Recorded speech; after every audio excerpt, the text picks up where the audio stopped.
बच्चों, आज आप पढ़ रहे हैं class 10th biology chapter 6 life process. Life process में पढ़ेंगे न्यूट्रिशन और रेस्पिरेटरी सिस्टम पहले पढ़ चुके हैं। आज हम पढ़ेंगे ट्रांसपोर्टेशन इन ह्यूमन बीइंग्स। तो इसमें पहला क्वेश्चन ये बनता है कि why is need of transportation in organism animals and plants. जब सीक्वेंस से पढ़ते हैं तो बात एक कड़ी से कड़ी बन जाती है, चैन से चैन लिंक हो जाती है, तो बात अच्छे से समझ आ जाती है। और जब हमें ये नहीं पता कि क्या सीक्वेंस चल रहा है तो हमें वो बात थोड़ी याद करने में थोड़ी मुश्किल होती है। इसलिए मैंने ये क्वेश्चन यहाँ पुट किया है, why is need of transportation in organism means animals and plants both. Answer हो जाएगा इसका because both useful and harmful material substance in the body have a special site but use consumption or exist other site, so there is a need of transportation। मैं इसका example से बता देता हूँ आपको। जैसे फूड का ऑब्जर्वेशन स्मॉल इंटेस्टाइन में होता है, यूज और कंजप्शन कहाँ होता है उसका, ऑर्गन्स टिश्यू बॉडी टिश्यूज में होता है, सेल्स में होता है। तो वहाँ से इंटेस्टाइन से बॉडी टिश्यू तक ले जाने के लिए, सेल्स तक पहुँचाने के लिए, टू कैरी द फूड क्या होता है, ब्लड सर्कुलेटरी सिस्टम होता है, यानी कि ट्रांसपोर्टेशन होता है bye the blood. Similarly lungs में ऑक्सीजन ऑब्जर्व होती है, उसको सेल्स तक पहुंचाने के लिए क्या होता है, ब्लड सर्कुलेटरी सिस्टम होता है। किडनी में हार्मफुल सबस्टेंस यूरिन प्रोड्यूस होता है, कहाँ से, ब्लड में सेल्स में जो हार्मफुल सबस्टेंस होता है यूरिया, उसको किडनी तक पहुंचाने के लिए, किडनी तक कैरी आउट करने के लिए ब्लड के थ्रू होता है। तो इस प्रकार से फॉर्मेशन मटेरियल का कहाँ होता है, यूज और एग्जिस्ट कहीं और कहीं होता है। इस कारण से ट्रांसपोर्टेशन, और हमारी बॉडीज में in the human bodies transportation work done by the blood circulatory system. इस प्रकार से इसमें हमारे में ट्रांसपोर्टेशन सिस्टम या ब्लड सर्कुलेटरी सिस्टम दो नेम है इसके, ट्रांसपोर्टेशन सिस्टम और circulatory system, blood circulatory system, दो नाम दे सकते हैं इसको। Need for transportation, for this purpose there is a transport system both animals and plants. Transport system in human being. Transport system कितने पार्ट होते हैं, नंबर 1 ब्लड होता है, नंबर 2 ट्यूब्स होती है, और number 3 pump organ the heart, pumping organ होना चाहिए उसको आगे पुश करने के लिए। तो क्या होता है, हार्ट होता है। तो circulatory system in the human being, circulatory system और ट्रांसपोर्टरी सिस्टम कह सकते हैं और सर्कुलेटरी सिस्टम कह सकते हैं। इसमें 3 मेन पार्ट हो गए, blood, tubes and pumping organ heart. तो पहले हम ब्लड के बारे में पढ़ते हैं। ब्लड क्या है, फ्लूइड कनेक्टिव टिश्यू है। ये टिश्यू क्यों है, टिश्यू में क्या होता है, ग्रुप ऑफ सिमिलर सेल्स होता है विच परफॉर्म सेम वर्क। लेकिन ब्लड में भी सेल्स होती हैं, तो इसके 2 पार्ट होते हैं, plasma and blood cells. Plasma transport food like glucose, amino acids, fatty acids, glycerol, digestive food इसको ट्रांसपोर्ट करता है। CO2 करता है, नाइट्रोजनस वेस्ट जैसे यूरिया, इसको ट्रांसपोर्ट करता है ब्लड। और इसके अलावा मिनरल्स और हार्मोन्स भी carried by the plasma.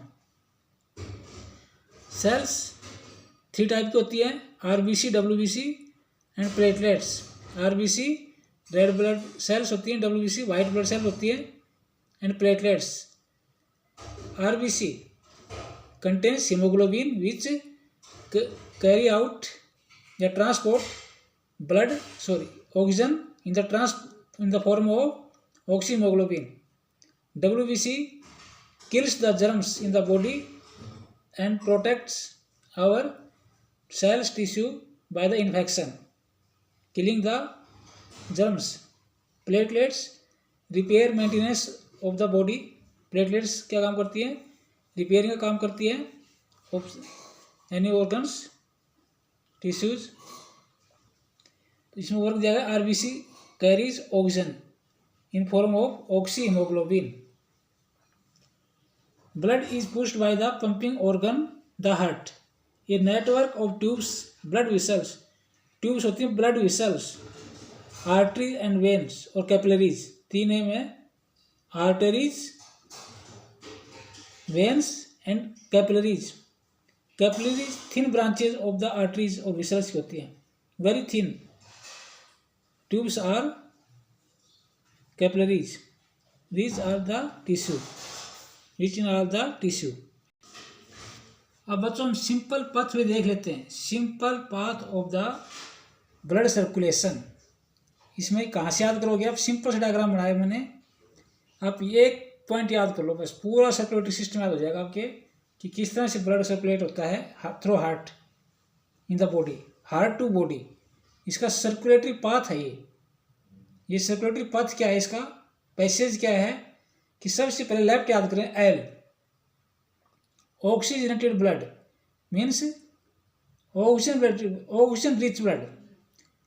Oxygenated blood का मतलब होता है ऑक्सीजन रिच ब्लड, और डी ऑक्सीजनेटेड ब्लड का मतलब होता है कार्बन डाइऑक्साइड रिच ब्लड। तो ऑक्सीजनेटेड ब्लड क्या होता है, from the lungs, from the lungs, from pulmonary vein, क्योंकि हार्ट में लाते हैं वेन्स, वेन्स ब्लड को कहाँ लाते हैं, to heart, from the organs. तो ऑर्गन्स कहाँ से आता है, हार्ट में ब्लड कहाँ से आता है, लंग्स से आता है और बॉडी टिश्यू से आता है। तो ये पल्मोनरी वेन्स कहाँ से आती है, पल्मोनरी, इसका नाम पल्मोनरी क्यों एक बात आती है, पल्मोनरी बार बार आता है क्योंकि लंग्स को पल्मोन्स कहा जाता है, पल्मोन्स, इसलिए लंग्स से रिलेटेड आर्टरीज और वेन को pulmonary vein and pulmonary artery कहा जाता है। तो पल्मोनरी वेन्स क्या करेंगे, blood carry from the organs to the heart. Left atrium में, लेफ्ट एट्रियम में लाते हैं, लेफ्ट एट्रियम से सीधा याद रहेगा कि कहाँ जाएगा, लेफ्ट वेंट्रिकल में जाएगा थ्रू द वाल्स, और वाल्स में वाल्स इंश्योर करते हैं, valves ensure that blood can not flow in the opposite direction. जैसे एट्रियम से वेंट्रिकल में आ गया तो वाल है इसको वापिस उसमें एट्रियम में नहीं जाने देंगे। अब यहाँ से कहाँ जाएगा, लेफ्ट वेंट्रिकल से to the body tissues, aorta, through the aorta. Aorta एक बड़ी आर्टरी होती है टू द बॉडी, और बॉडी में क्या होगा, बॉडी टिश्यूज में ऑक्सीजन ऑब्जर्व हो जाती है और कार्बन डाइऑक्साइड मिक्स हो जाती है, ब्लड दोबारा से डी ऑक्सीजनेटेड हो जाता है, यानी कि कार्बन डाइऑक्साइड हो जाता है। और ये vena cava, through the vena cava, from the body vena cava से, through vena cava blood reach in right atrium, right atrium, from the right atrium to right ventricle, और राइट वेंट्रिकल से वापिस कहाँ जाएगा, लंग्स में। Lungs में क्या होगा, exchange of gases, exchange of gases होता है एलोराई के थ्रू। एलोराई में क्या होता है, एलोराई बैलून शेप्ड सैक होती है जिसमें ऑक्सीजन फिल हो जाती है, और due to the blood capillaries network there is exchange of gases, carbon dioxide from the blood to capillaries में एंट्री कर जाती है, और कैपिलरी की ऑक्सीजन है वो ब्लड में एंट्री कर जाती है। इस तरह गैसेज का एक्सचेंज होता है, और फिर से इसका प्यूरिफिकेशन हो जाता है ब्लड का, यानी कि ऑक्सीजन हो जाता है और वापस लेफ्ट एट्रियम आता है।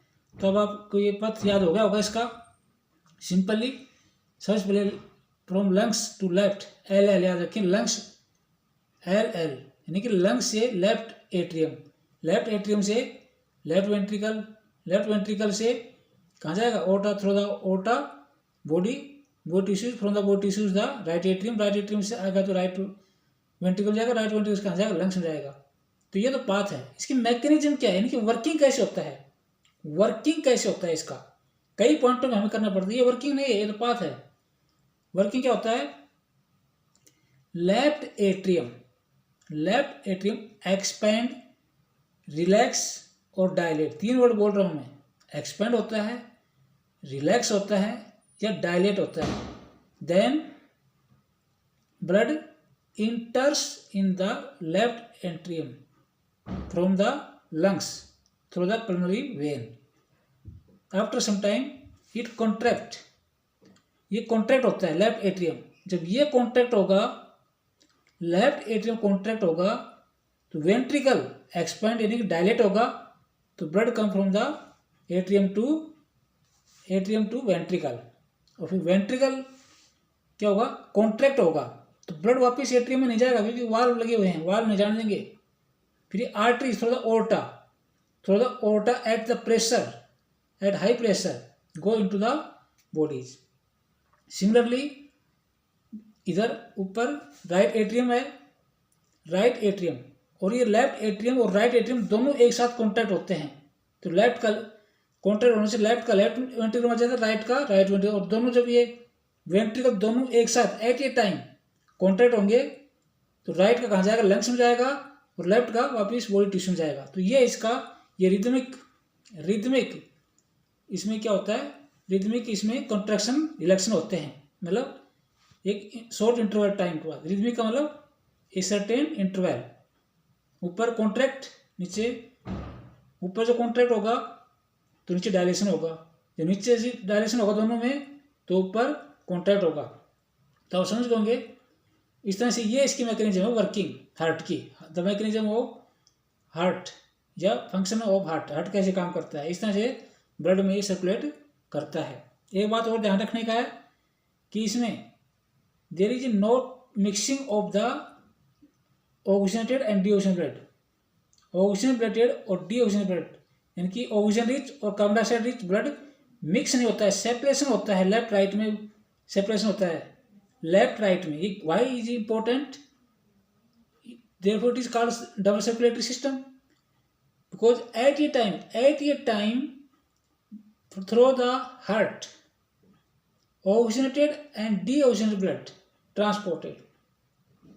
यानी कि एक साथ हार्ट में जब लेफ्ट एट्रियम में जब ऑक्सीजनेटेड ब्लड एंट्री करता है, सेम उसी टाइम राइट एट्रियम में डीऑक्सीजनेटेड ब्लड एंट्री करता है इसमें.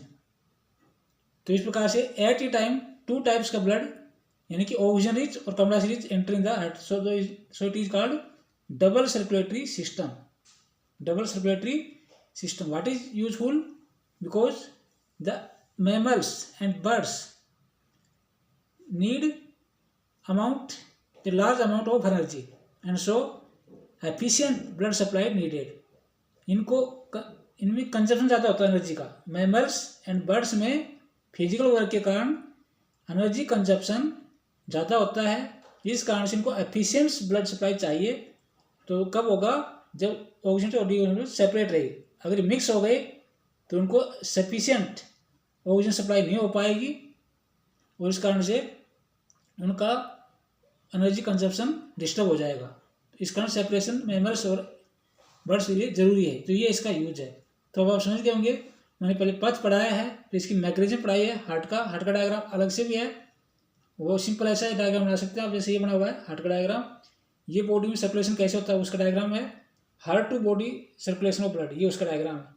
इसमें जो हार्ट का डायग्राम है, हार्ट का डायग्राम आप बना सकते हैं इस प्रकार से.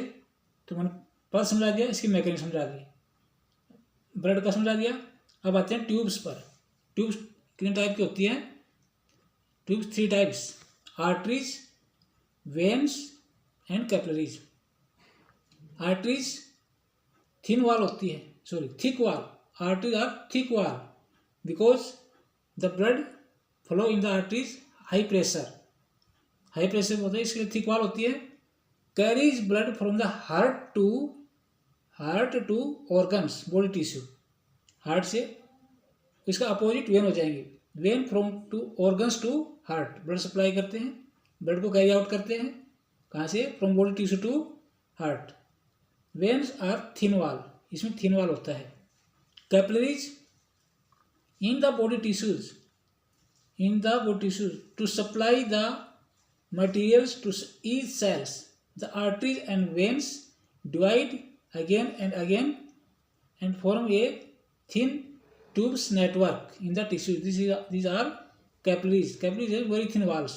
The exchange of materials to the cells and thin wall of the capillaries. तो दो जगह से गैसेज का एक्शन कितनी साइट होगी? दो होगी, लंग्स में और बॉडी टिश्यूज में होगी।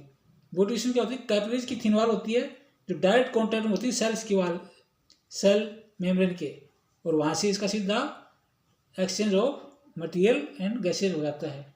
तो ये था इसका ट्यूब्स के बारे में।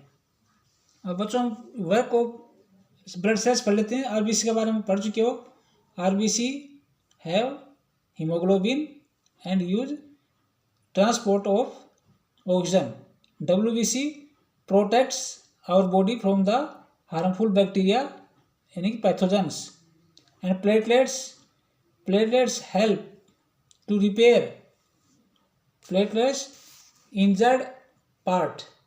जब कहीं पर ब्लीडिंग शुरू हो जाती है किसी पार्ट में, loss of the blood from the system has minimised, leakage would be lead to a loss of pressure which would reduce the efficiency of the pumping system. To avoid this, the blood has platelets which circulate around the body and plug these leak by helping to clot the blood at this point of the injury. यानी कि blood का clotting बनाने में help करती हैं, leakage को रोक देती हैं प्लेटलेट्स। तो ये इसकी फंक्शन ऑफ द सेल्स था। बच्चों अब हम पढ़ रहे हैं लिम्फ। लिम्फ क्या होता है? ये देखिए यहाँ से, ये ब्लड कैपिलरीज है, ये ब्लड कैपिलरीज है और इसके बाहर सेल्स हैं, और सेल्स के बीच में जो स्पेस होता है उसको बोलते हैं इंटरसेलुलर स्पेस। और सेल के अंदर जो स्पेस होता है जिसमें साइटोप्लाज्म होता है वो बोलते हैं इंट्रासेलुलर। तो इंटरसेलुलर स्पेस क्या होगा? दो सेल्स के बीच का जो स्पेस होता है उसको इंटरसेलुलर कहते हैं। तो कैपिलरी से यहाँ से कैपिलरी में जो पोर्स होते हैं यहाँ से कुछ plasma, some proteins, fluid escape कर जाता है कैपिलरी से, और कहाँ जाता है? इंटरसेलुलर स्पेस में जाता है। This is lymph. ये लिम्फ होता है। और यहाँ से जो लिम्फ भरा होता है सेल्स के इंटर स्पेस में, ये वापिस ड्रेन बनाता है, वापिस ड्रेन आउट हो जाता है। किस में ड्रेन हो जाता है? ये वापिस एक वेन्स में चला जाता है। और किसका ये करता है ऑब्जर्वेशन? किसका ट्रांसपोर्टेशन ऑब्जर्वेशन करता है? फैट का करता है। यहाँ जो फ्लूइड भरा होता है सेल्स में, ये वापिस कैपिलरीज में चला जाता है, कैपिलरीज वेन्स में चला जाता है ये, यानी कि इसको ड्रेन बोलते हैं। वहाँ से ड्रेन आउट हो जाता है यहाँ से। तो इसका लिम्फ किस तरह डिस्क्राइब करेंगे लिम्फ को? Lymph, there is another type of fluid also involve in the transportation. तो ध्यान रखिए, क्या लिम्फ ट्रांसपोर्टेशन करता है? Yes, it is also transport करता है। दिस इज कॉल्ड लिम्फ और टिश्यू फ्लूइड, क्योंकि टिश्यू फ्लूइड कहते हैं इंटरसेलुलर स्पेस में, इसलिए टिश्यू फ्लूइड कहा जा रहा है इसको। Through the pores present in the walls of capillaries some amount of protein, plasma and cells, blood cells, some blood cells escape, यहाँ लिखा escape intercellular space, some blood cells पे जाती हैं इसके अंदर। तो इसमें प्लाज्मा भी होता है, प्रोटीन भी होता है, ब्लड सेल्स भी होती है, ब्लड सेल्स भी होती है space in the tissue to form, बनाते हैं a tissue fluid, a tissue fluid बनाते हैं। It is similar to the plasma of the blood but colourless, ये कलरलेस होता है, प्लाज्मा जैसा होता है। एंड कंटेन्स लेस प्रोटीन, तो लेस प्रोटीन होती है। जहाँ इसमें प्रोटीन होता है लेकिन लेस होता है plasma in compare to plasma. Protein होता है, कलरलेस होता है, और इसमें ब्लड सेल्स भी होती हैं। ध्यान रखिए, ब्लड सेल्स होती हैं, चाहे इसके अंदर आरबीसी नहीं हो लेकिन इसमें ब्लड सेल होती हैं। लिम्फ ड्रेन, वापिस ड्रेन किस में होता है? गिर जाता है इनटू लिम्फेटिक कैपिलरीज। ये वापिस इंटरसेलुलर स्पेस होता है सेल्स में, ये वापिस कंबाइन होके लिम्फेटिक कैपिलरीज फॉर्म करता है, intercellular space which join the form large lymph, और अपन जुड़ करके एक बड़ी लिम्फ वेसल बना देते हैं। The finally open into large when, फिर वो लार्ज वेन में ओपन हो जाते हैं। Lymph carries digested and absorb fat, digested and absorb fat from the intestines to the and drain excess fluid from the extracellular space और extra cellular space जो फालतू access जो फ्लूइड होता है उसको भी बाहर स्पेस बैक कर देता है इनटू द ब्लड। ये इसका वो है डिस्क्राइब। तो इसमें 2-3 प्रश्न होते हैं, क्या ट्रांसपोर्टेशन करता है? यस। क्या इसमें ब्लड सेल्स होती हैं? यस। प्लाज्मा लाइक होता है, इसमें ब्लड सेल्स भी होती है, प्रोटीन भी होती है, लेकिन लेस प्रोटीन होती है। क्या फंक्शन है? Observe and transportation of fat and the exchange water या exchange fluid between the intercellular space carries into the blood capillaries. वापिस इसको ड्रेन कर देता है, किसमें? Drain exchange fluid from the extra cellular space back into the blood में वापिस उसको मिक्स कर देता है एक्सचेंज फ्लूइड को। तो बच्चों ये हमने आज ह्यूमन ट्रांसपोर्टेशन सिस्टम पूरा इजी वे में पढ़ लिया है। उम्मीद आपको समझ आया होगा। नेक्स्ट वीडियो में इसी चैप्टर को नेक्स्ट पार्ट पढ़ाएंगे। थैंक्स।